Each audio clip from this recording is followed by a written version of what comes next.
नमस्कार, मी सुनीता. स्वागत आहे तुमचं माझ्या YouTube चॅनलमध्ये. आजचा दिवस तुम्हा सर्वांना सुखाचा, आनंदाचा, आरोग्याचा जावो हीच ईश्वरचरणी प्रार्थना. तर मी आज तुम्हाला प्रदोष व्रताची थोडीशी माहिती सांगणार आहे. प्रदोष व्रत का करतात, कशासाठी करतात. बऱ्याच जणांना माहित नाही की प्रदोष व्रत काय असतं, प्रदोष व्रत कसं करतात. त्याची मी संपूर्ण माहिती देणार आहे आणि पूजा सुद्धा तुम्हाला करून दाखवणार आहे. तर व्हिडिओ स्किप न करता व्हिडिओ संपूर्ण बघा, म्हणजे या प्रदोष व्रताची माहिती आणि प्रदोष व्रताची पूजा कशी करायची हे तुम्हाला समजेल. तर प्रदोष व्रत का करायचंय? आपल्या हातून नकळत पाप घडतं. आपण चालत असताना आपल्या पायाखाली अचानक किड, मुंगी, जीवजंतू मरतात, तर त्याचं पाप आपल्याला लागतं. किंवा आपण नकळत दुसऱ्यांच्या बद्दल अपशब्द बोलतो, हे सुद्धा पाप आपल्याला लागतं. तर या पापातून दोषमुक्त होण्यासाठी प्रदोष व्रत करायचं असतं. त्याचबरोबर संतान प्राप्तीसाठी, लवकर लग्न होण्यासाठी, कुणाला काही अडी अडचणी असल्या तर प्रदोष व्रत केल्याने त्या अडी अडचणी दूर होतात. तर आता मी तुम्हाला प्रदोष व्रत कसं करतात हे सांगते. प्रदोष व्रत हे दोन प्रकारे केले जाते. एक साध्या प्रकाराने केले जाते आणि दुसरं प्रदोष व्रत म्हणजे कडक प्रकाराने केले जाते. साधा प्रकार म्हणजे आपण दिवसभर उपवास धरायचा आहे, महादेवाच्या मंदिरात जाऊन पूजा अर्चना करून यायचे. तुम्ही निरंकार करू शकता. तुम्हाला जर निरंकार शक्य नसेल तर तुम्ही फळ सुद्धा खाऊ शकता, चहा कॉफी घेऊ शकता. फक्त तिखट आणि मीठ खायचं नसतं. संध्याकाळी उपवास सोडताना बिना कांद्या लसणाचा स्वयंपाक बनवायचा असतो. आणि दुसरा प्रदोष व्रताचा प्रकार म्हणजे एकतर कडक प्रदोष व्रत केलं जातं. दिवसभर चहा कॉफी फळं काहीच खाल्लं जात नाही. ते एकदम कडक प्रदोष व्रत असतं. दोन्ही मध्ये पूजा एकसारखीच केली जाते. सायंकाळी म्हणजे प्रदोष काळात महादेवांची पूजा करायची असते आणि ही पूजा आपल्या घरातच करायची असते. प्रदोष काळ म्हणजे कुठला काळ, तर बऱ्याच जणांना माहित नसतं की प्रदोष काळ म्हणजे कुठला काळ. तर प्रदोष काळ हा किती वाजल्यापासून किती वाजेपर्यंत असतो, तर सूर्यास्ताच्या अगोदर 1.5 तास आणि सूर्यास्तानंतर 1.5 तास, त्याच्या मधला काळ हा प्रदोष काळ मानला जातो. तर प्रत्येक ठिकाणी सूर्यास्ताचं टायमिंग वेगवेगळं असतं. मग कुणाकडे 6 नंतर सूर्यास्त होतो, कोणाकडे 6:30 नंतर सूर्यास्त होतो, कोणाकडे 5 नंतर सूर्यास्त होतो. आणि उन्हाळ्यात बघा सूर्यास्त उशिरानं होतो, पावसाळ्यात सूर्यास्त जरा लवकर होतो, थंडीत सूर्यास्त त्याच्या थोडासा नंतर होतो. असं म्हणजे वेगवेगळ्या ऋतूत सूर्यास्ताचं टायमिंग वेगवेगळं असतं.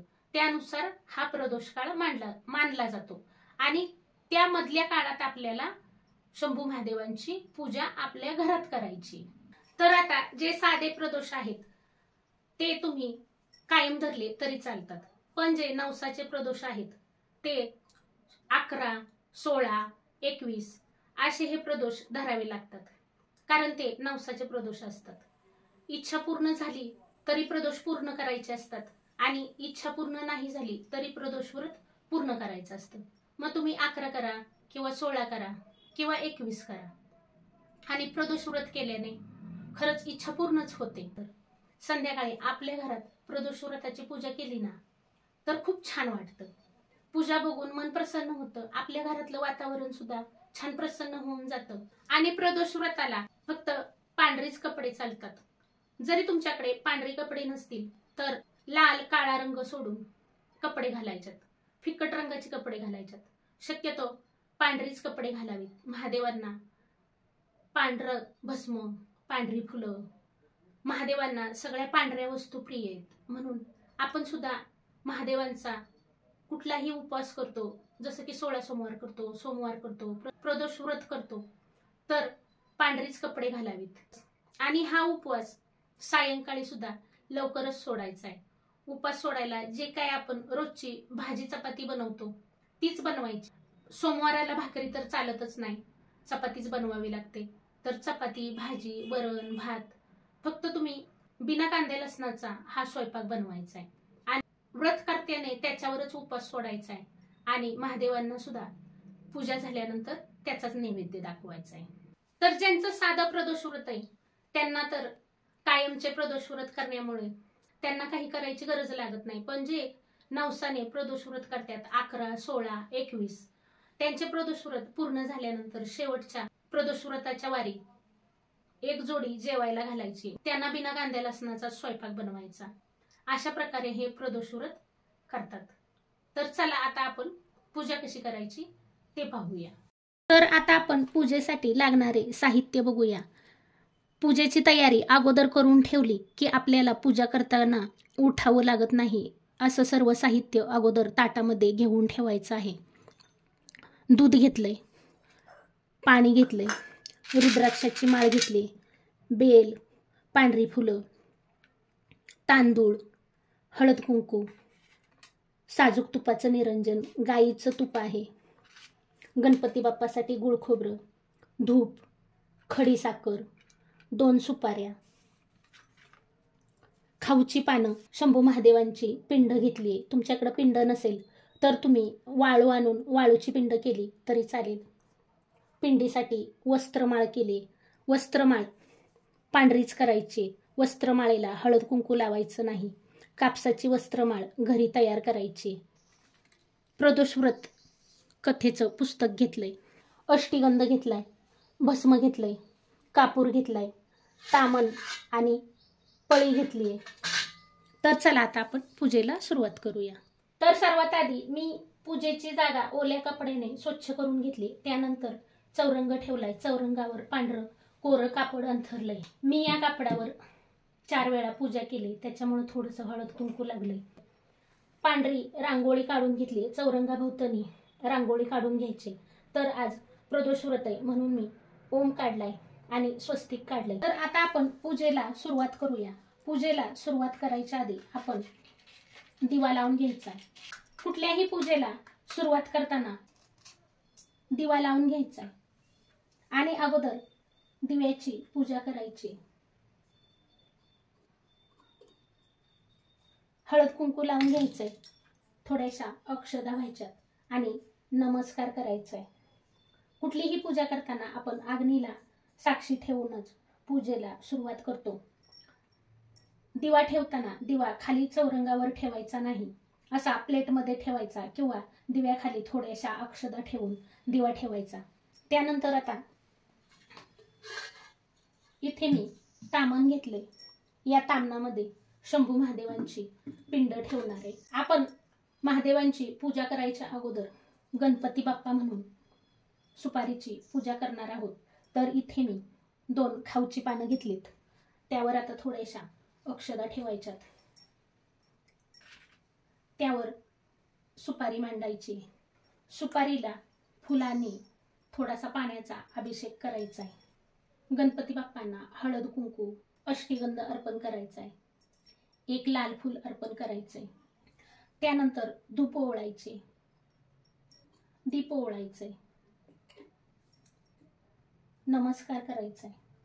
वक्रतुंड महाकाय सूर्यकोटी समप्रभ निर्विघ्नं कुरु मे देव सर्व कार्येषु सर्वदा.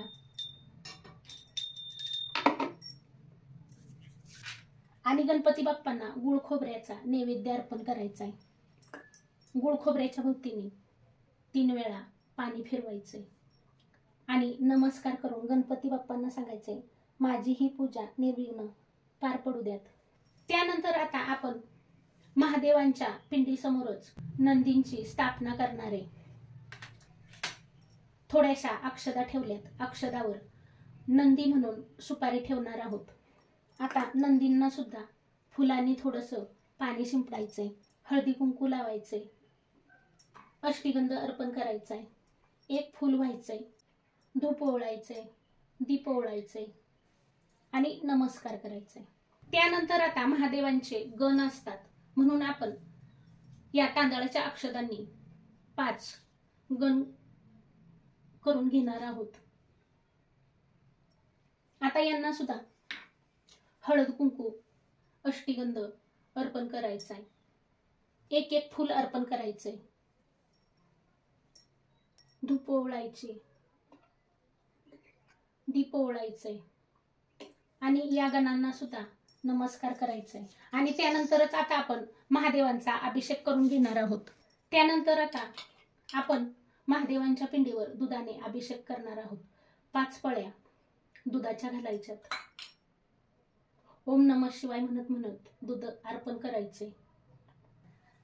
त्यानंतर आता 5 पळ्या पाणी घालायचे। ओम नमः शिवाय, ओम नमः शिवाय। पूर्ण पिंड स्वच्छ करून घ्यायचे।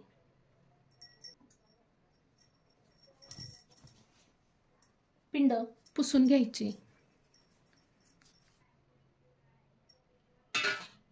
त्यानंतर आता पिंड आपल्याला अशी मध्यभागी ठेवून घ्यायची। पिंडीचं तोंड दक्षिण उत्तर करावं।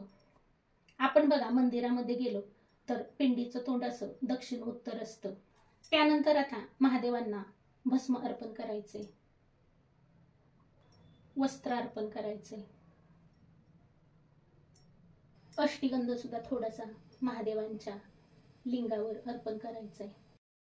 त्यानंतर आता महादेवांना बेलाची पानं अर्पण करायच्यात। तर बेलाच्या पानाचा देठ आपल्याकडे करायचा आहे। अशी पालती पानं महादेवांना अर्पण करायच्यात। 3, 5, 11, 21, 7, 16 अशी तुम्ही पानं महादेवांना अर्पण करू शकता। त्यानंतर अक्षदा अर्पण करायच्यात। चिंपीत बसतील एवढ्याच अक्षदा अर्पण करायच्यात।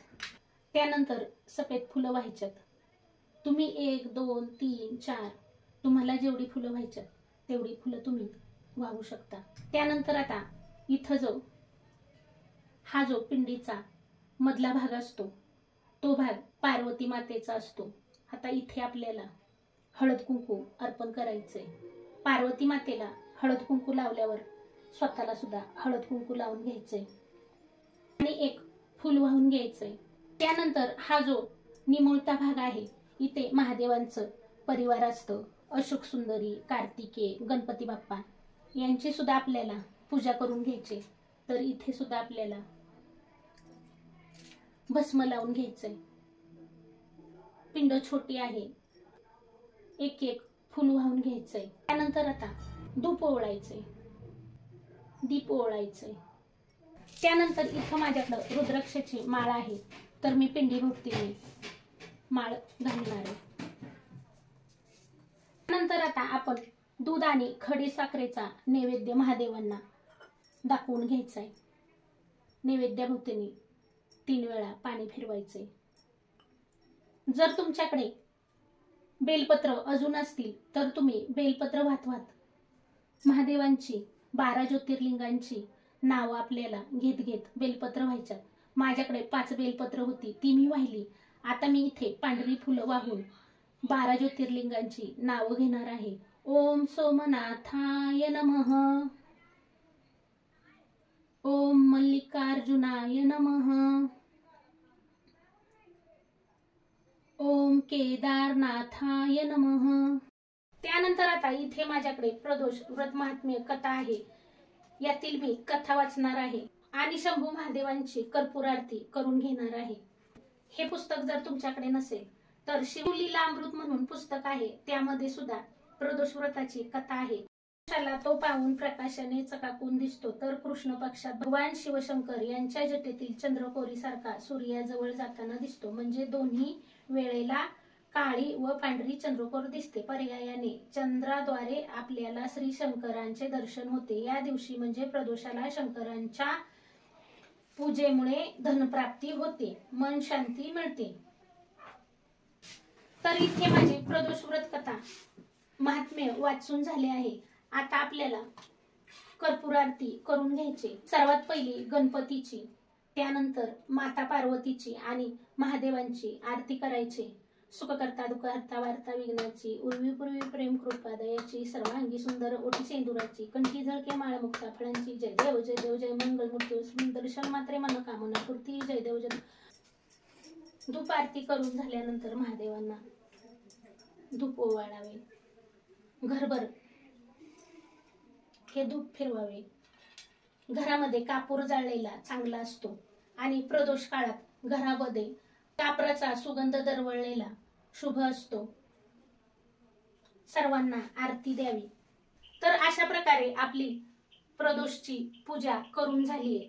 प्रदोष व्रत हे कधी सोमवारी येतं, कधी मंगळवारी येतं, कधी बुधवारी येतं, कधी शनिवारी येतं। वेगवेगळ्या वारी प्रदोष व्रत येतं आणि प्रदोष व्रत करण्यानं आपली सगळी संकट नाहीशी होतात, शिवकृपा आपल्यावर होते। त्यानंतर आता आपण जो काही भाजी चपातीचा स्वयंपाक बनवणार आहे त्याचा निवद सुद्धा या पूजेला अर्पण करायचा आहे आणि त्यानंतरच आपण उपवास सोडायचा आहे। तर अशा पद्धतीने मी तुम्हाला प्रदोष व्रताची पूजा करून दाखवली। तर तुम्हाला माझी आजची पूजा कशी वाटली कमेंट करून सांगायला विसरू नका। पूजा आवडली असेल तर इतरांनाही शेअर करा। पूजेची माहिती कशी वाटली नक्की कमेंट मध्ये सांगा। व्हिडिओ आवडला असेल तर एक लाईक जरूर करा। चॅनलला याआधी सबस्क्राईब केलं नसेल तर सबस्क्राईब करा, सपोर्ट करा। व्हिडिओ पाहिल्याबद्दल खूप खूप खूप धन्यवाद। पुन्हा भेटूया अशाच एका नवीन छानशा व्हिडिओ सोबत। तोपर्यंत बाय बाय।